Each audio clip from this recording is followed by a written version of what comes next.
Bada bing, bada boom. Welcome back. It's Roll for Mischief time, the second half of today's session. The name of the game is Voloheen, Winds of War. The name of this episode, episode 16 now, is Supernova. It's being dungeon mastered by Carrie Heron right there. And when we last left our characters, the little, it's a moth, right? Bo's a moth. Yep. Yeah. So, Bo, the little moth that's been following Soter around the whole time that we've been with Soter, went and flew over to Leah, and then Leah had this crazy vision and tons of juicy plot exposition and all sorts of stuff, and was discussed, and that is exactly where we left off. So, take it away, Carrie. Alright, yeah, we basically pick back up Leah. Your eyes sort of refocus again and you're looking down at your arm after having just been through that vision. What do you do? Well, Leah will make good on her word and try and just have a normal meditation without doing anything else. Okay. And it'll feel weird. Okay. So you come to the end of your rests. Agna in his own tent. Soter also in his own tent. Bo is now back with Soter, so when you wake up, she's there. Yeah, Eridu and Leah in the same tent. Who wants to... Let's have Soter wake up first. I do have one question. Mhm. What does Leah feel after not having done her ritual? Does she... I actually don't know if after she's done with her ritual on most days that she feels something like there's walls in place or anything like that. But maybe she does kind of like have like an impression that she's got the control in place. Does she feel completely uncontrolled at this point? That's kind of your call. There's nothing like nothing's been put on you to particularly affect Okay. your feelings. Okay. I just wasn't sure if Shar was just gonna like suddenly get involved somehow, but Not that you've noticed. okay. Right. She's gonna feel a little bad because she was the one who insisted on having a rest so that she could have control, and then she decided not to do the thing that gives her control, and so, um Constant guilt. Anyway. Constant guilt. Anyway. Soter, you awaken after your rest. Yes. So, it wasn't the best rest in the world. That is for sure. And it's kind of when you wake up and you forget what you were doing just before you fell asleep. So he kind of looks down and sees this note still clutched in his hands, and that just really kind of wakes him up on the wrong side of bed. So he just kind of pops that back in his little chest, and just heads over to the tent with Aigner and the tent with Eridu and Leah, because he did say, I'll probably be up first and I'll make sure that I'm kicking around so that you don't think that I've left you or anything like that. So he just kind of takes a very slow walk over to the rest of the tents. Okay. Agna, what do you do in the morning? Well, Egner wakes up with a bit of a hangover. Honestly, it could be worse. He's had worse. Actually, one of the worst hangovers was, I believe it was last session, or the one before that, where he was very drunk and then they're about to go through the portal and he's like, okay, I need to do something about this. And then he used lesser restoration on himself to remove the poisoned condition and purged his body of all of the poisonous alcohol, and then so he instantly wasn't drunk anymore, but he fast forwarded right to the most vicious hangover. So that was the worst hangover that Egner's ever had. This one is not as bad, but it's still bad enough to where he just wakes up surly, even more angry at himself, even more angry at the world. So, and yeah, he doesn't have any idea if Soder's gonna just burst in and be like, Egner, we have to go now! And Ida has no idea what's going on, so he's just getting his shit together. He's putting his breastplate back on. He's clutching his head. He's trying to find where Talon's blade is. He reaches down to where he knocked over the bottle of alcohol. He reaches down, picks it up, and squints in there, sloshes it around, sees if there's anything left, and there's not. There's not really. So he just chucks that into the corner of the tent and No hair of the dog for you. none of that. None of that. So he just gets all of his stuff on, and then he stumbles outside of the tent, and the sunlight hitting his eyes makes him go, ugh, even though he can't see or anything. It's like, still. But yeah, he just tries to get his mind together, even though it's a fog at the moment. He's kind of just waiting for someone to say, like, hey, this is what we're going to do. And Leah and Eridu in your tent, what was going on? Well, I think all of you misspoke when you said we're waking up first, because Eridu only has to meditate for 4 hours, and he began his meditation before Leah. So, into the early hours of the morning, as the sun is just beginning to rise, Eridu has made his way out, just walking into the camp with his pants, and that's about it. Barefoot. He doesn't even have his belt strapped on with his daggers, or with his short swords. He's walking out, letting the sun just sort of rest on his hardened, almost wooden-like skin, and he just takes a small walk, in the morning, taking in the scenes of the camp, while everyone else is pretty much asleep. By the time Agner wakes up, Eridu is just sitting somewhere, probably just right on the ground outside of the tents, and he is taking to doodling in the dirt. He doesn't make any mention when Agner comes out. Doesn't say anything at all. Leah still completes the last part of her ritual, which is just putting herself back together, but she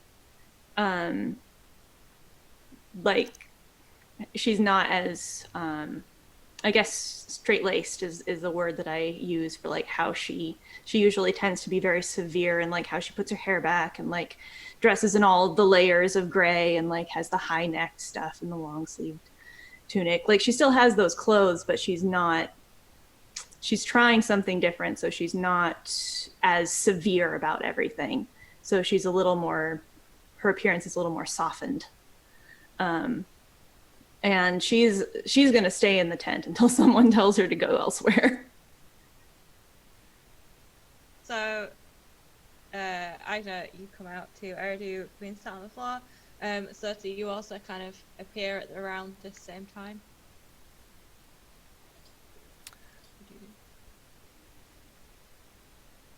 Egner, without a word. Huh? Oh, sorry. Just really quick. Nope. Egner doesn't say any words to Eridu necessarily, doesn't really acknowledge the situation or do anything to like break the awkward silence, but he does sit down right next to Eridu, rummages around in his pack, and finds some beef jerky, and just silently, very grumpily, starts gnawing on the end of the beef jerky.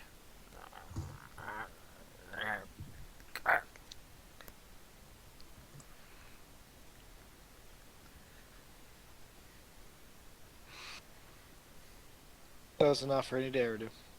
Yep. Yeah, Eridu coming out and Soter walking by. Agner coming out. Eridu. Good morning, Soter. Agner. Yeah. Good morning. Looks like I misspoke last night when I said I'd be the first up. I don't need to sleep for long. You don't show it. Rude. I think I might owe the both of you an apology for the way I behaved last night. Um, I'm sorry. Sometimes my emotions can get a little bit the best of me. Yeah, I thought you were acting pretty weird. I thought you were acting pretty par. Well, fair enough. Y'all are so rude this morning. As it happens, I understand. You have something that matters to you, and you want to see it done. Yes. I get the zeal. Yeah. I even can appreciate it. Well, that makes me happy. So, Aigner, I see you're already chowing down on, I feel like, something that has been cruelly killed multiple times. Anybody want to go to the ration tent for some breakfast? Oh, yes, please. Some real food would be actually really great.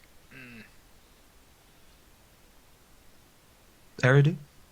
Just a moment. I needed to check my character features to see if I need to eat. Because if I don't need to, I may just, pantomime the actions. Yep. Eridu will just say, I'll check in on Leah, and then I'll meet you there. Okay. Sounds good. Aigner, shall we take a nice leisurely stroll down for some breakfast? Yeah. Please tell me they have bacon. Please tell me they have coffee. I'm sure we'll be able to fix you up with something. Much appreciated. And I'm sorry for calling you weird or saying that you were acting weird.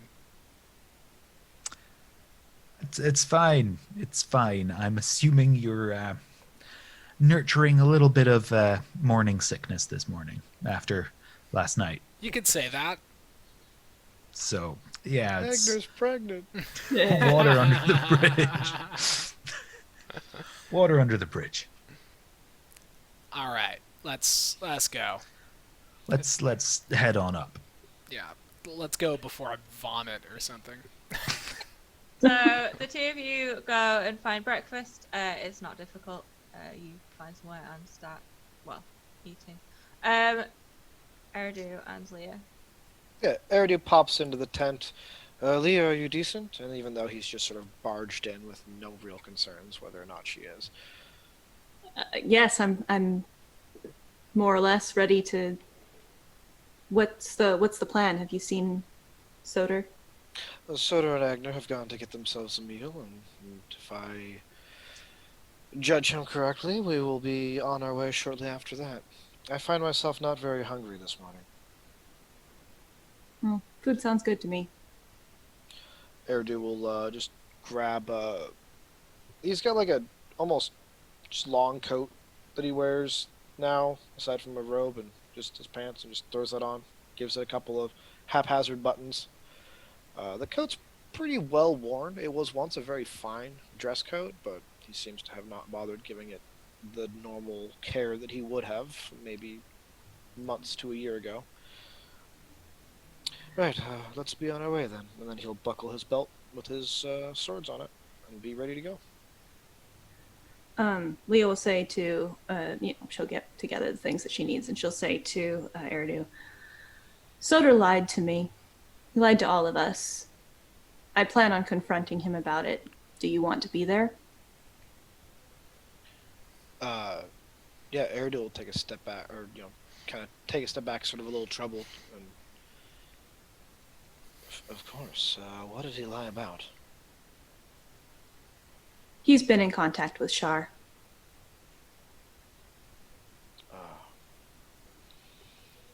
So then, everything we're doing now is because of her, and we're just another pawn in someone else's scheme. It's been a manipulation, yes.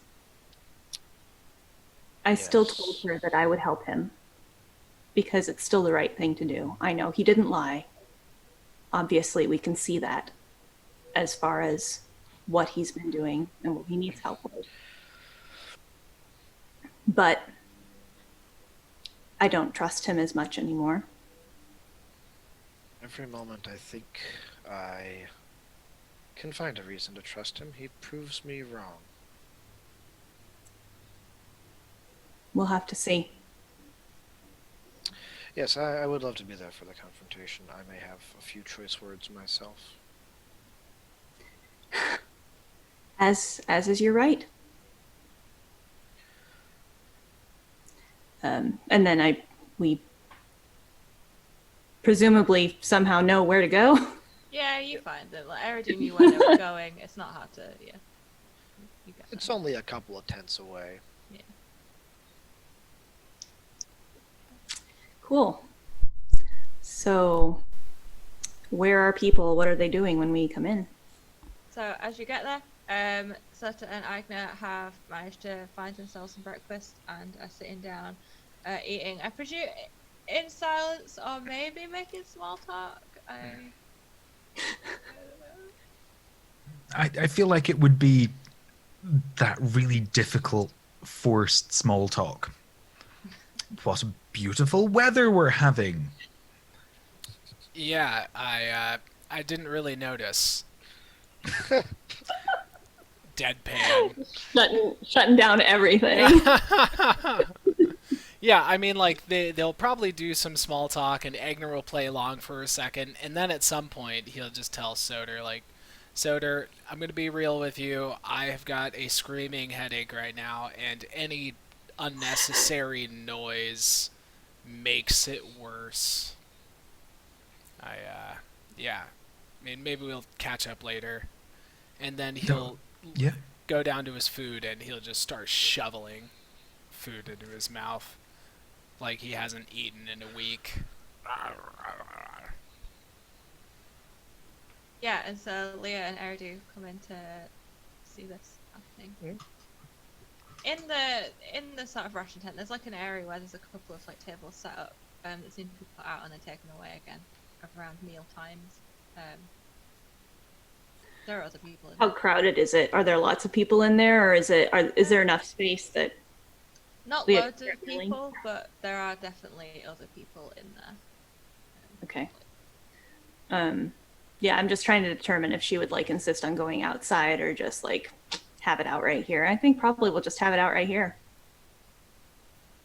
So yeah, before she even like goes to try to find food or anything, she'll stand by where Soter is presumably sitting, and say, "So you lied to me." Good morning. What do you mean I lied to you? You said that Shar was not back, that you had not seen her or talked to her.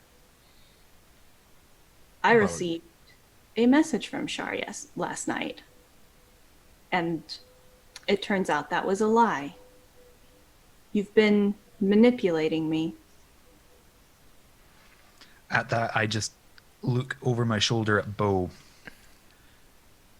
and I just sort of like almost face palm, and I'm like, I told you to trust me. I told you I could do this. Now you've just destroyed everything, haven't you? How can you say that? I'm not. Oh, no, calm yourself. Calm yourself, okay? You go take 5. And I just turn around back to Leah. So you met Bo, didn't you? Yes. It's not how I wanted you to find out. You know, the best way for me to find out would be to tell me up front. I was going to tell you last night after we got to the camp, but obviously I got a bit carried away with my own problems. But let's face it, if I just popped out of nowhere and said, hey, so I know a goddess and she really wants to talk to you, would you have even listened to me? Or would Eridu have tried a little bit harder to hit me with a dagger and miss again? Well, now we'll never know because you never tried. Leah Eridu's actually thumbing does. his dagger. What's that? Eridu's like thumbing his dagger at his belt. Yeah, Leah actually did kind of look at the ground when Soter said, "Would you have gone along with it?" Because like the answer is actually probably not. But she's not going to say that. But she is going to emit a little bit of guilt, or maybe not guilt, but just like kind of, yeah, you got me there. Yeah. I needed help, okay? I didn't want to meet you like that. And yeah, Bo did really screw over my exit that time. But fair enough, I knew who you were. But look at this place. Look what we can do. Look at all of the good that we can bring to these people, to my people. And don't tell me that you haven't seen the potential here. You've seen the children running around, happy, playing, free. You've seen the old generation all slumped over from years and years of hard labor and slavery and work.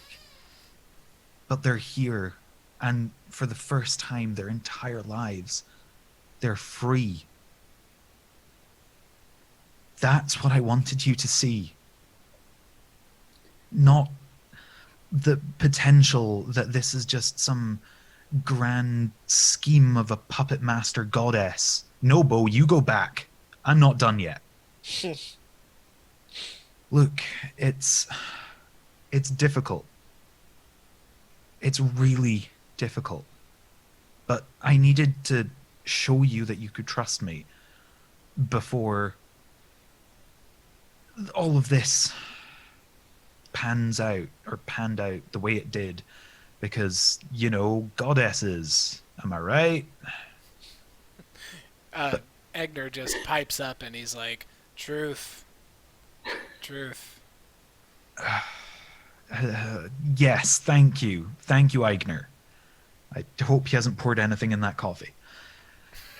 But I haven't gone about this perfectly, but my intentions are pure. You don't need to manipulate me into helping with something that is a genuine cause. You don't have to lay it on thick. I've seen it with my own eyes. I saw when I was in the temple where Shar was imprisoned. I saw the evidence of what the Azamar goddess had done to the Tieflings, and that is why I, for better or for worse, made the decision that I did to help her kill Fania. I don't know if she told you that I did that, but I did that. And the truth is, you don't have to manipulate me in this way. I've been a pawn enough times that I don't need that anymore. It was never meant to feel manipulative. Possibly I let my own insecurities govern the way that this went out. But just the fact that I asked for help is something that I have never done before. And I mean, when when your own deity comes to you and offers you a way to help the people that you love and you care about, of course you're going to say yes. But then when you find someone that isn't a deity that can help you in an in an even better way,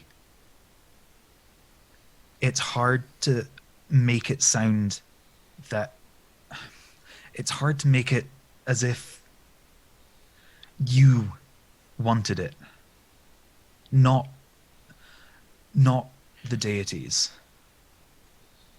So are I just wanted you to see everything that everything good that we can do. I had a I thought if anyone was able to free Shar, it would probably be you, and there would probably be some form of god killing. But I don't know.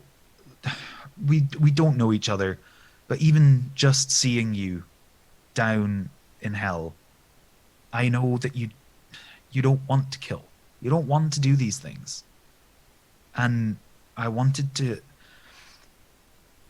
I wanted to show you, regardless of Shar and Bo and anyone else, that you can use your powers. Sorry, I'm getting caught up. See, now that's Bo talking. You, regardless of your powers, can do good. You don't have to kill gods. You don't need to do these things. You're a good person. And I wanted you to, I don't know, I wanted your help, but I knew about you from a goddess, and I knew that offers were made and answers weren't particularly given in stone or blood or any other kind of God-fearing way. And as soon as I name-dropped Shar, I thought you would, well, do what you're doing. Look, I told you I would help you. I told Shar last night that I would continue to help you. That won't change. If what you're saying is true and you think that we can help you in ways that Shar may not have necessarily intended, that's good. I would rather that we could help you without everything that she wants from me. That, I guess, will be between us as time goes on. But in the meantime, I still want to help you. I just wish that I could trust you. Well, you can. I don't. When Shar told me about you, she didn't give me any specifics. She literally just said to me, look, I have found people that I know would benefit by knowing me. And I would like you to reintroduce you. That's all I know. I don't know about any offers or, the usual godly stuff. Shar bestowed power upon me, and for that I will be forever grateful.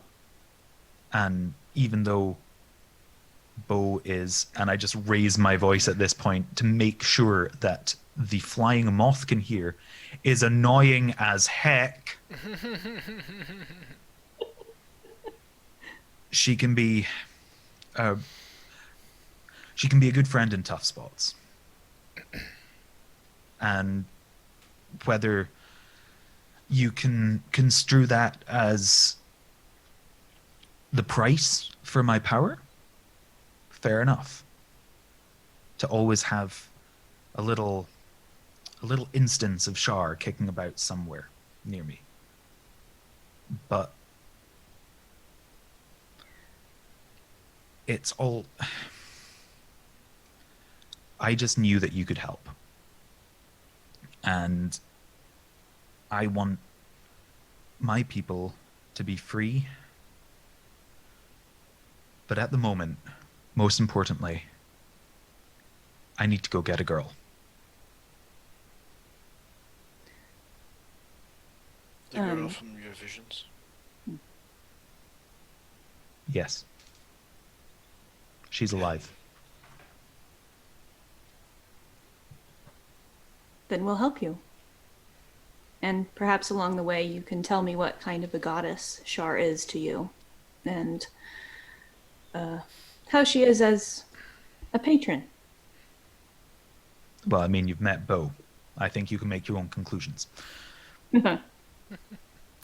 I wanted to mention that during Soter's whole monologue, in which he said a lot of like things about what his relationship is like with Shar and how it's complicated to be offered this power that you can tangibly use to help people, like essentially like a lot of things that Soter just said like really resonate with Egner in this intense way. And anyone who's like looking at Egner can tell that he's just he's still, completely still, head down, looking at his food even though he can't look at his food. He's just completely absorbed in listening. He's completely still. He stopped eating and he's just taking in every single word. And when there's a break in the conversation, he says, Soter, I appreciate the apology. The apology is as much as anyone else here. I mean, yes, we do need to trust each other. We do need to tell each other the truth. But I don't think you should feel bad. This deal you've made, a lot of us would take that deal. A lot of us would accept power if we knew that we could use it to help people. Don't feel guilty.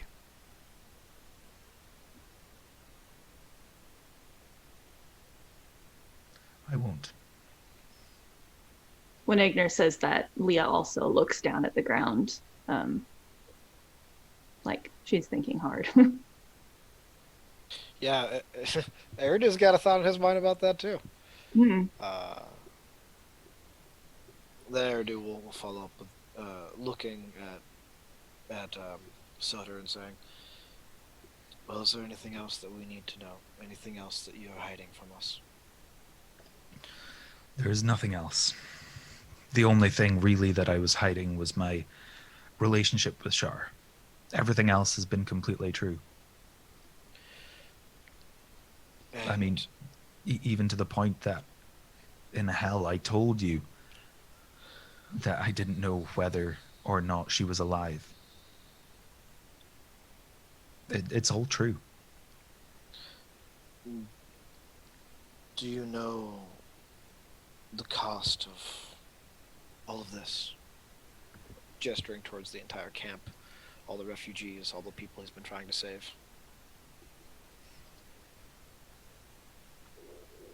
No. Then what are you willing to pay for it? Everything.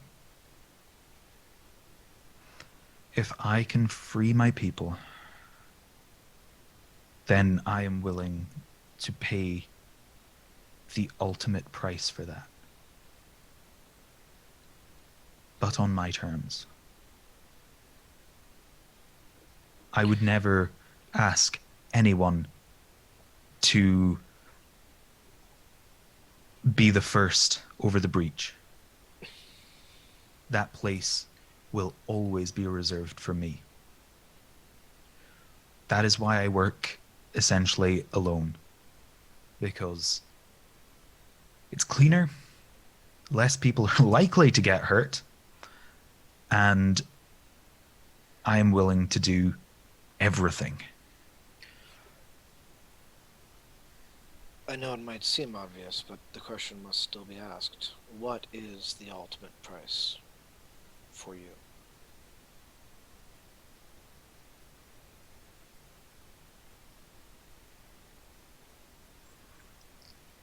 We'll see.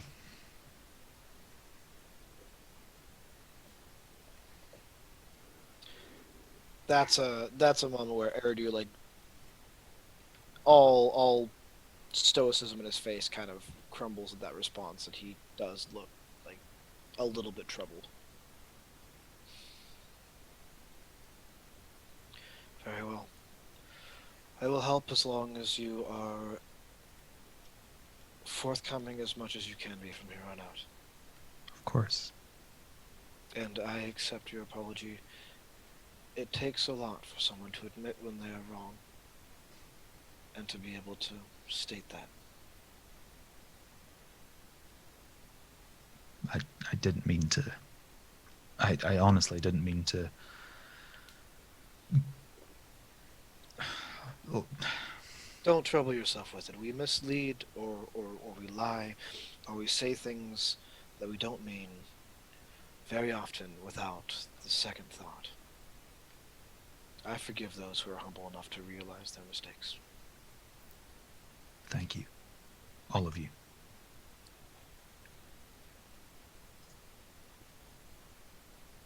Yeah, Eridu just was fresh off of lying, straight out lying to Ellie, so, you know, he doesn't have, like, Nope, he is being a bit of a hypocrite. That's okay, though.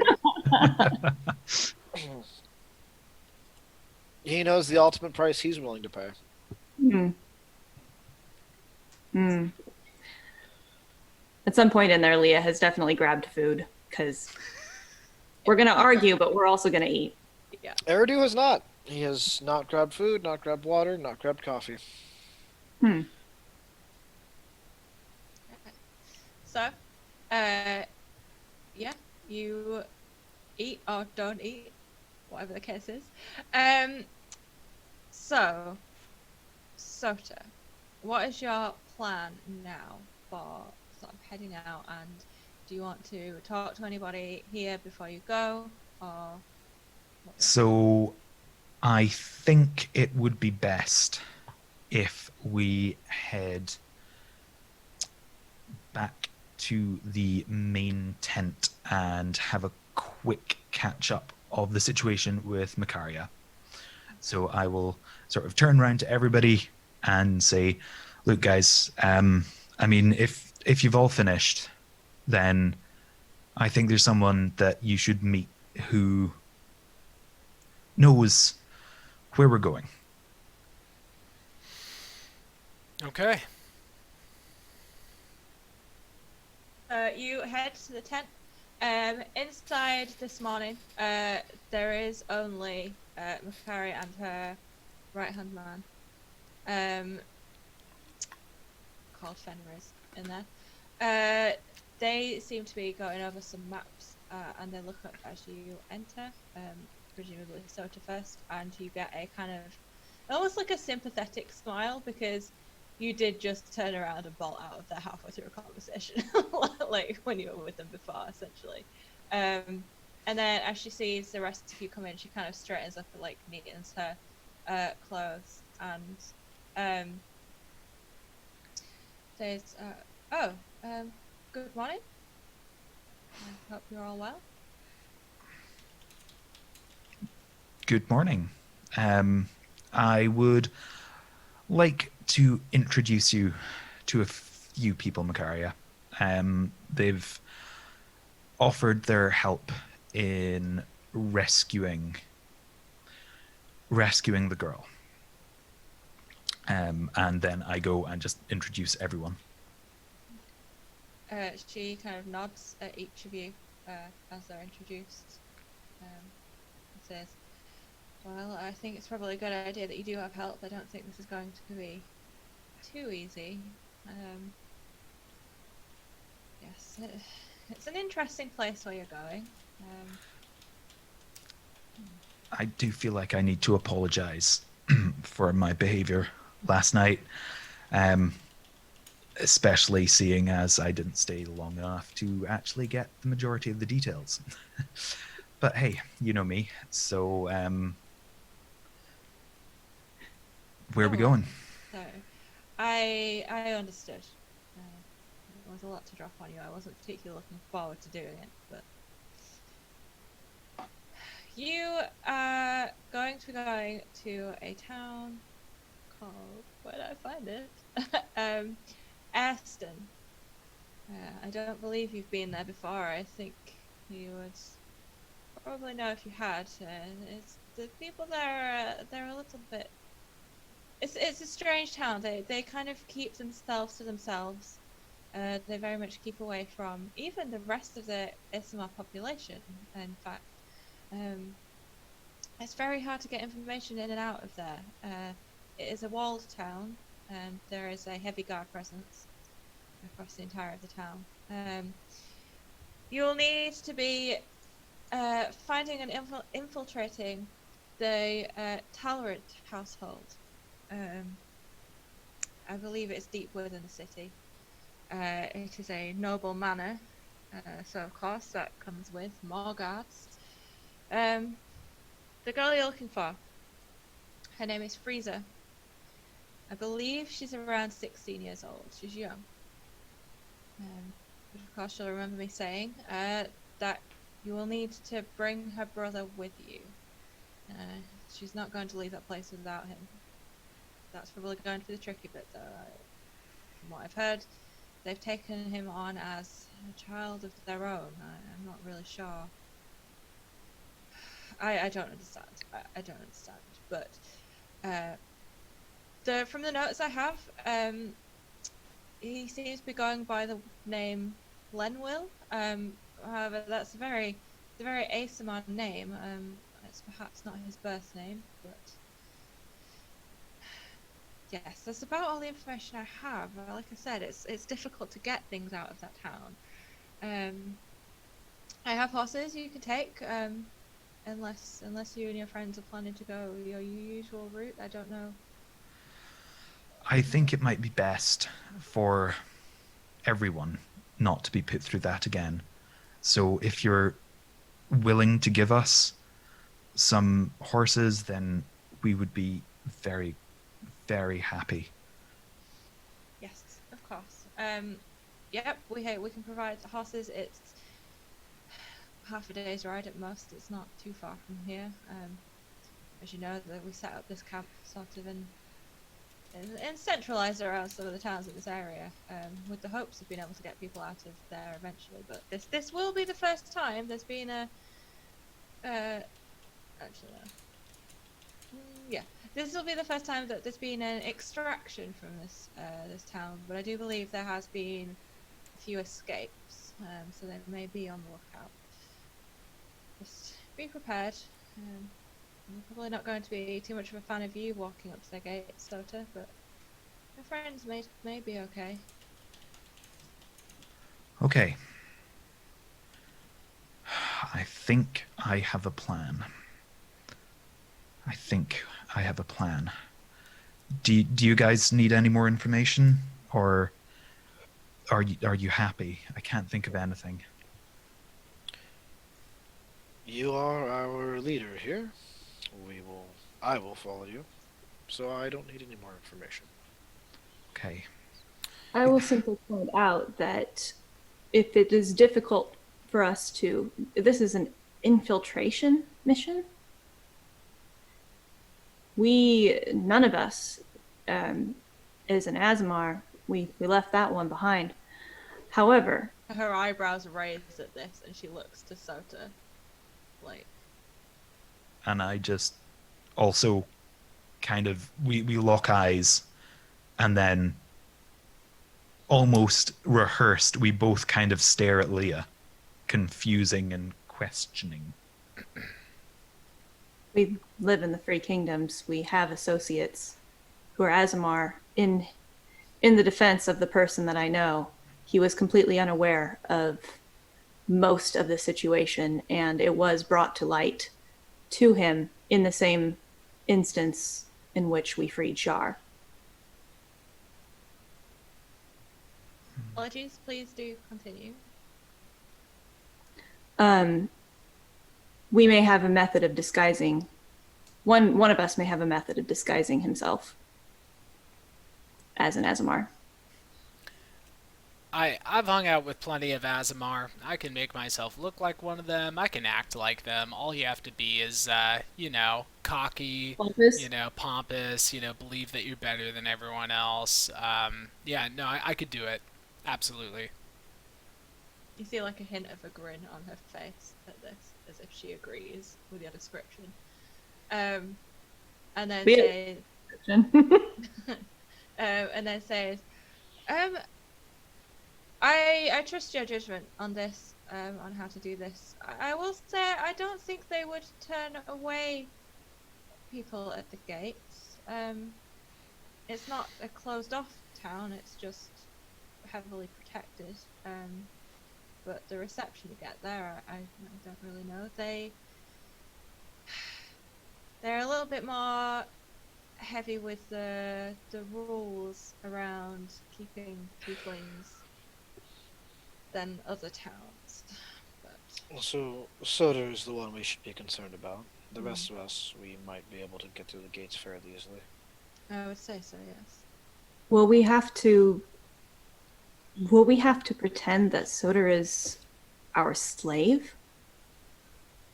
She shrugs her. Then Oh, I trust your judgment. the idea does not sit well with me. Let's put it that way. Do you have ways of changing your own appearance, Soter? I have my ways.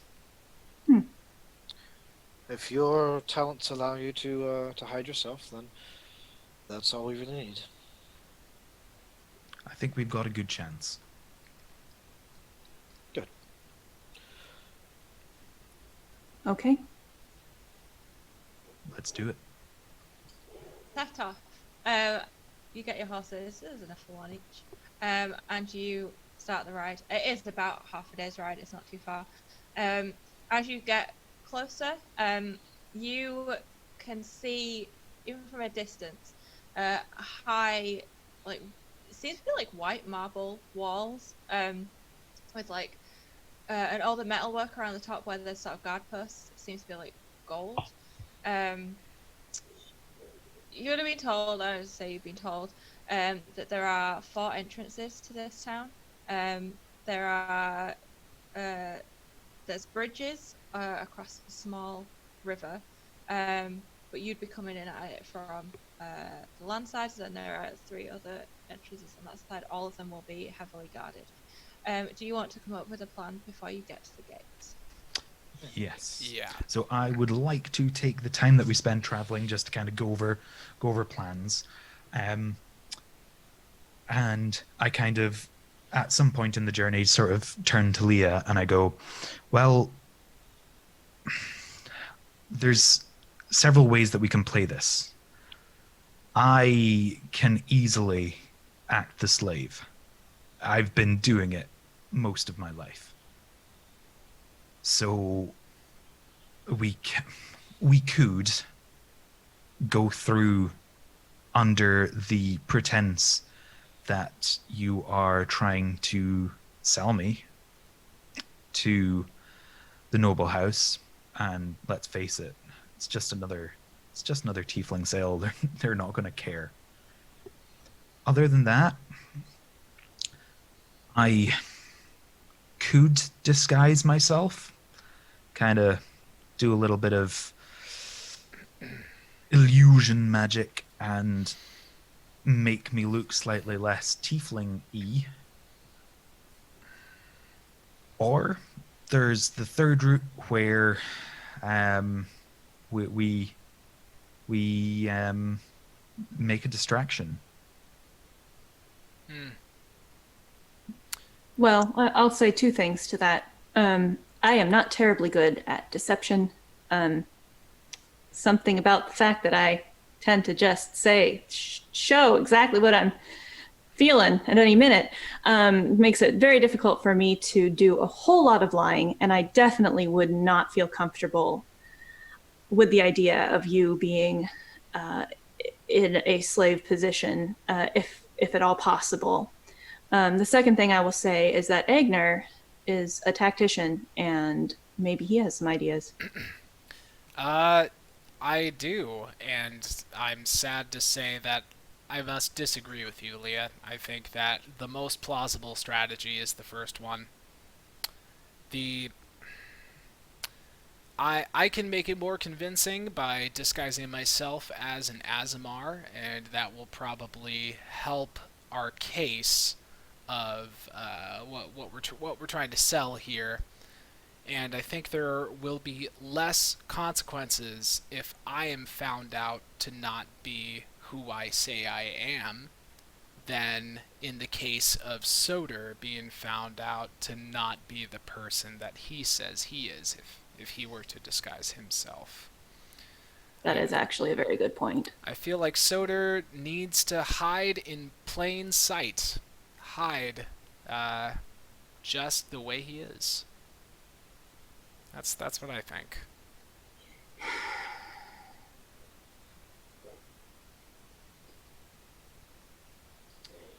Well,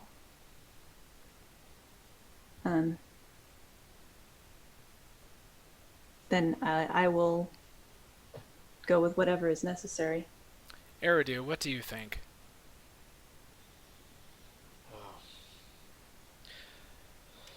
I can't say I'm in love with the idea myself, but it does seem the most likely to be useful, especially if we were looking to try to sell Soter to the noble house that is the place that we're trying to reach. Yes.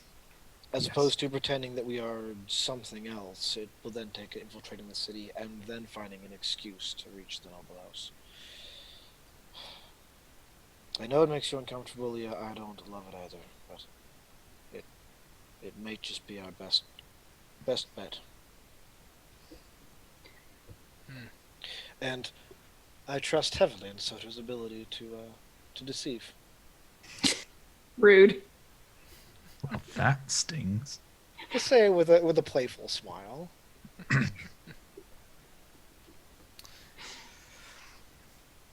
Eridu, I'm slightly concerned if your appearance will attract any unwanted attention. What time of day is it? So I'll be honest, the times that we were at just kind of got a bit mixed up back there. So Shit we're happens. just gonna say it's like 3 in the afternoon. Okay. Yeah, early afternoon. Usually there's a bit more shade. The sun's a little lower in the sky.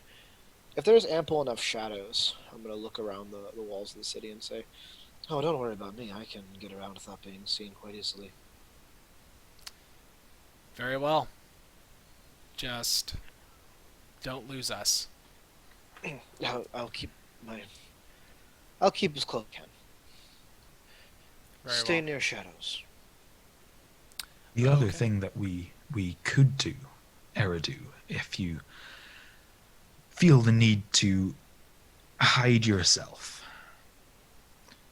is I believe we will be crossing a bridge of sorts to get into the town. Would there be any water under the bridge? There is.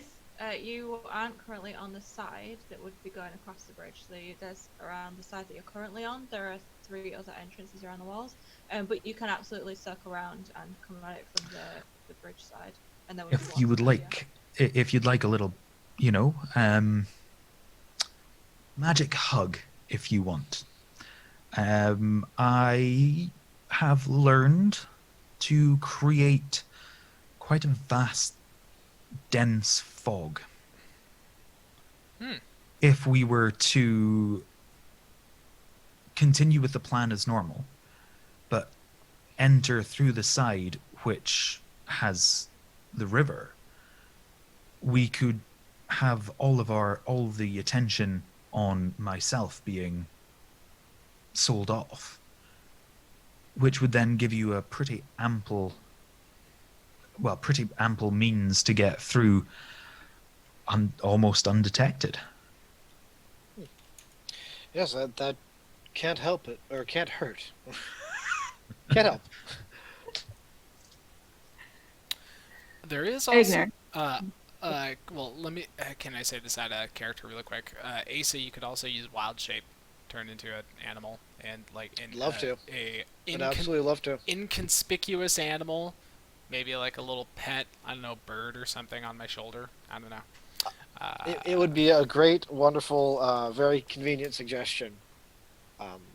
But you may have to look at my character sheet again. Uh-huh. Oh, are you not any kind of druid anymore? Nope. Whoa, okay. Interesting. Okay, I'm sorry to interrupt, Alex. What were we saying? Oh, Leo was going to say, Egner, do you feel comfortable being Hillowfax in this instance and carrying the weight of all of our work? I mean, there's really no other viable option in my mind, so I've got to be okay with it. Yeah. Plus, like I said, I've been around enough pompous Azamar. I can play like one of them. What else do we need to know then? In just how we need to behave. Are you asking me? I'm sorry, I was looking. I'm asking the group in general. Well, obviously, Soter, you're the slave, and you know what you have to do. Leah, I think I need you to act like you are my assistant. I still won't be able to see, and I think I can make that part of the disguise. I need you to act like you are a helper, a handler, if you will. I can do that. Very well. So I will take the time leading up to the city to spend 2 key points and cast Pass Without a Trace on myself for sure, but I don't know if anybody else would like to take the benefits as well. I think it's you. I think it just needs to be me. Yeah, I think just you is fine. Soter, anything else we need to know before we can no longer listen to your advice? I honestly think that's it, guys. At the moment, we should be good. When we get to the noble house, well, that's good. That's going to be the main thing, is actually finding this noble house, and then we just have to hope for the best. We know it's going to be hard. We know it's heavily fortified.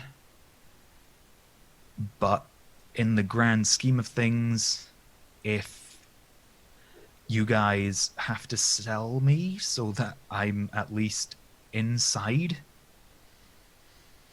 then we could possibly... we could figure a way through this.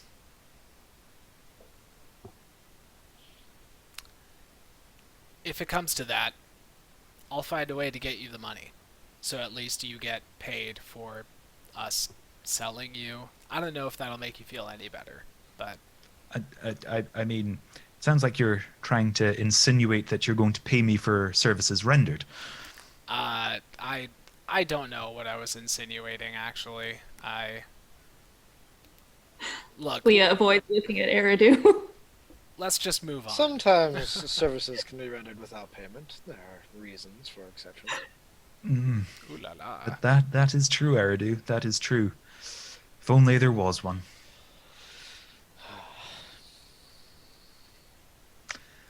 I don't have a smart me remark for that. I So- win! He mutters under his breath. Um, hey, on a more serious note, I know that I'm coming out of there. So why not get a little extra gold for it? Can't argue with that. Okay. Might work. So, you head around towards the entrance that has the bridge to it. As you get closer, you find that these walls are now like towering over you, and they are like grand, and they almost scream wealth. Like this is like a wealthy town. All the way along the bridge, there are guards posted. There seems to be 3 down the side on each side, so 6 down the length of the bridge. And then you can see another 2 at the far end, like by the door.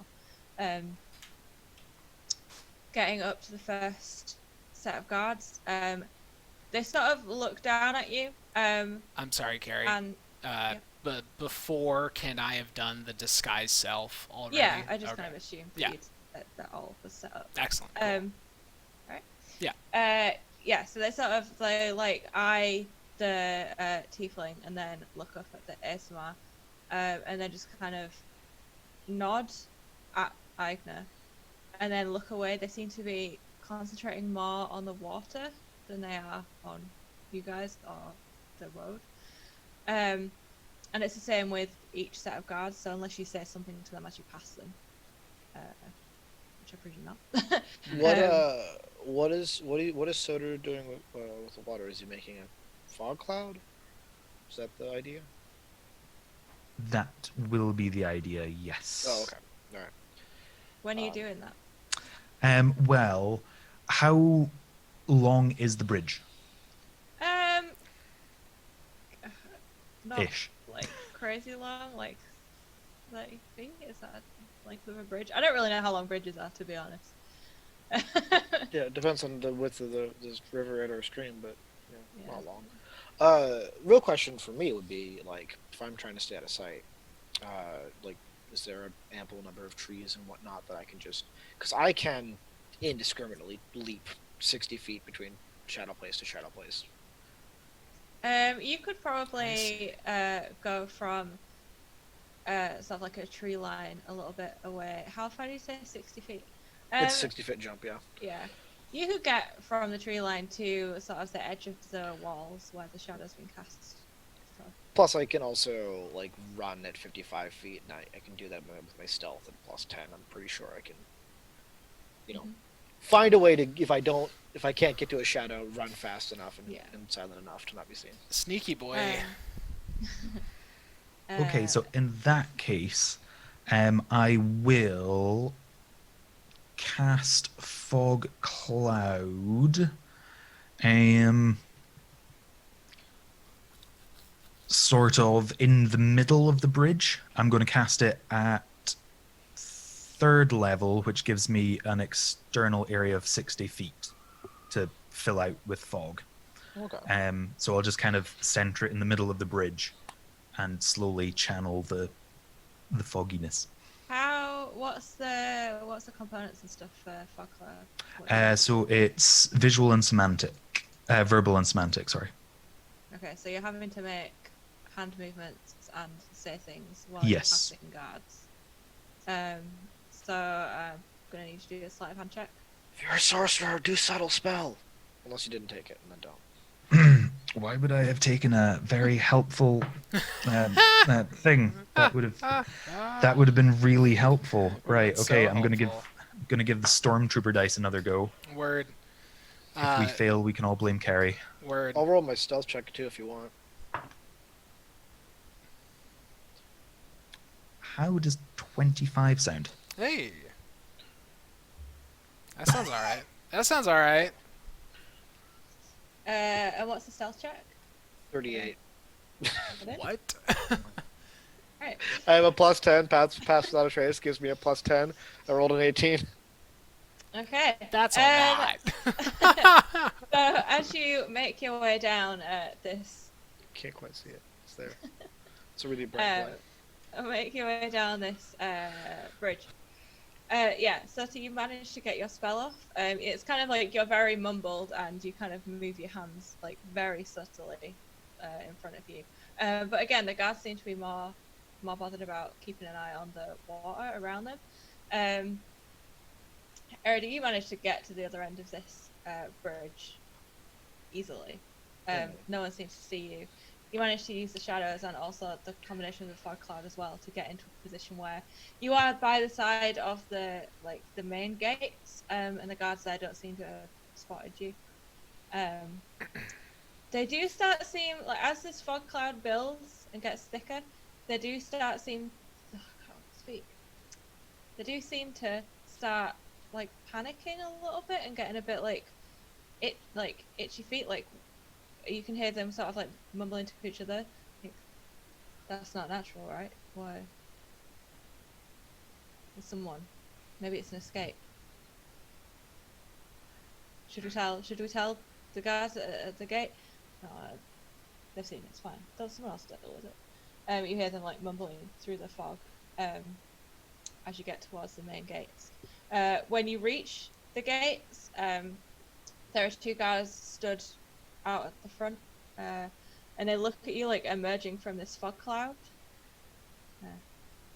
Who goes there? Talking to us. Mm-hmm. Yeah, okay, so also I wanted to, I didn't really say what the exact visual was like, but Agner would specifically have wanted it to look like this, where, first of all, his disguised self on himself makes him look like an Aasimar of a similar build and height. He also wants to make himself seem rather old for an Aasimar. Not like completely ancient and barely able to move around, but just old, distinguished old Aasimar.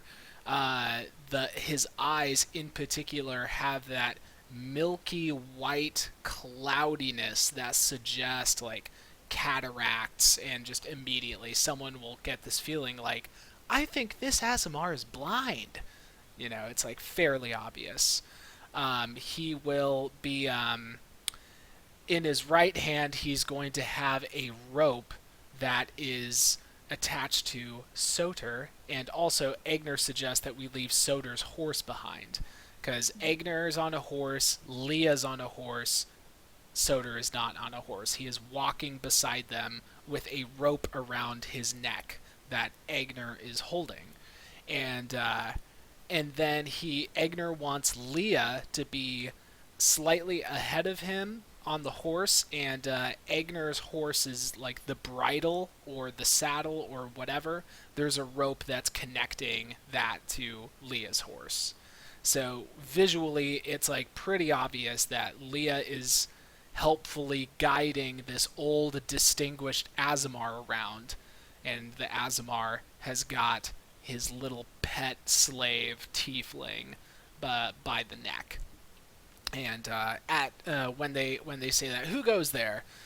Agner booms forth in a hopefully old and frail sounding voice, but with a lot of confidence, and says, "It is I, Sir Drake Wernin the Third, at your service." There's a brief pause, and they kind of, not that I can see, but they sort of kind of give each other a sideways glance. They should be like, should we recognize that name, kind of thing. And then the guard that originally spoke says, "State your business." "I am here to sell this lowly creature to the noble house."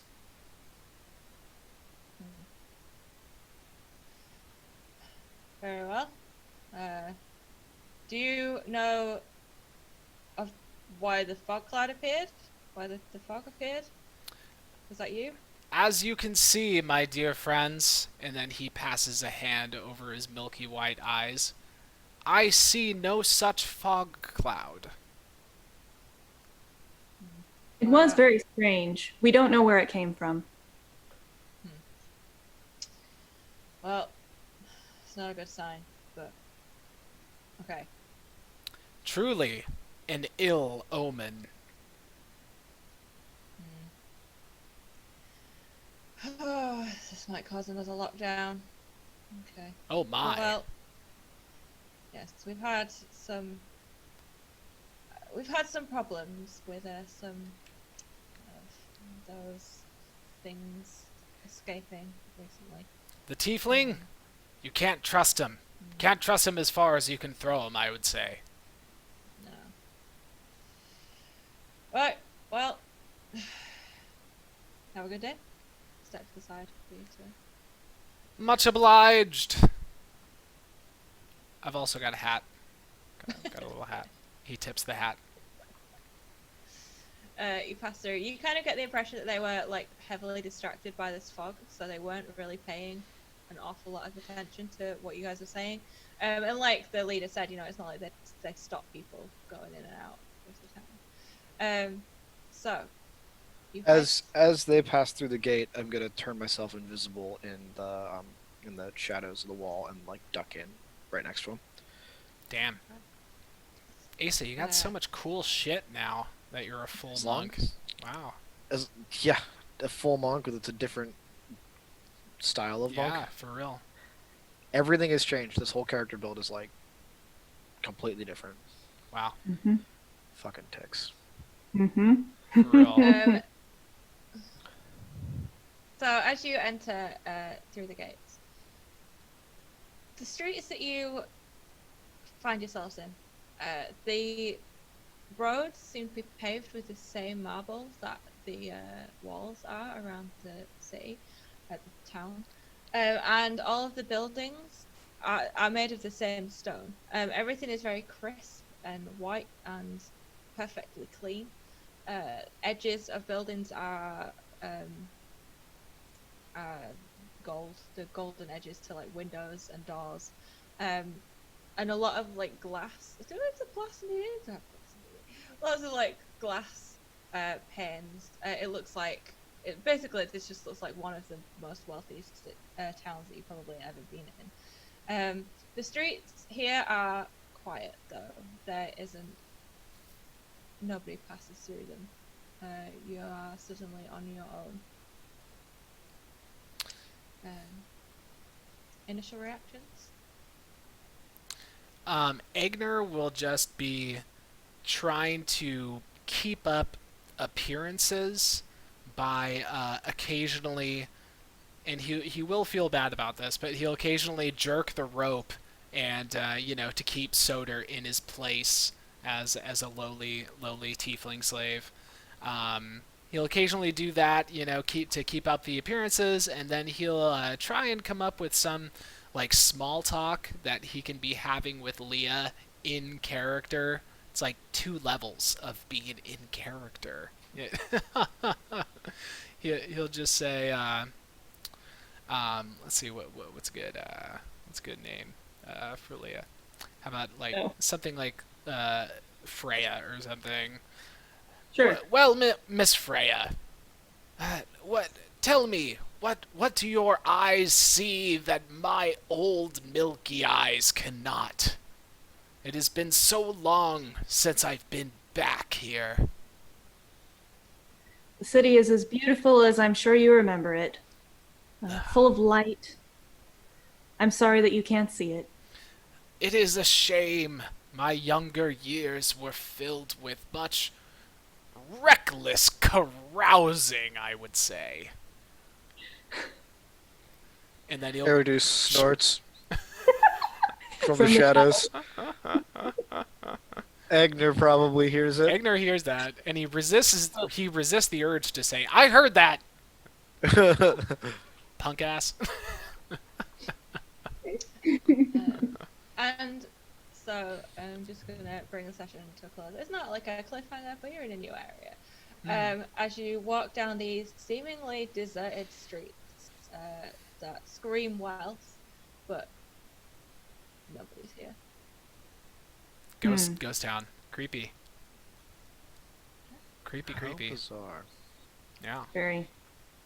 And actually, Leah will describe some of that to Agner too. You know, still in the disguise of Mm-hmm. this thing, but she'll say what she sees, just like couching it in glowing terms. Mm-hmm. Mhm. That's All creepy. right. Creepy. And that will be the session for today. We are in a creepy town. Egner is disguised like a very pompous old Azamar. Soter, unfortunately, has to have a rope around his neck and act like a little lowly tiefling slave. Yep. Leah is being the most helpful of everyone at the moment. And Eridu is being a sneaky, sneaky boy. I'm a shadow. He is a shadow. He has become shadow. The shadow. Yes. The shadow. The shadow. So So what? if I was just gonna real quickly say I'll be in Discord for a little bit in general chat for talkie reasons. So if anybody wants to hop in Discord and talk about the session, I'll be there for about half an hour or so. Cool. Fun. All right. Thank you so much for watching, everybody. And if you want to see more, come on back next Tuesday afternoon, and we'll keep this thing going. Thank you so Keep much. it going. Catch you later. See ya.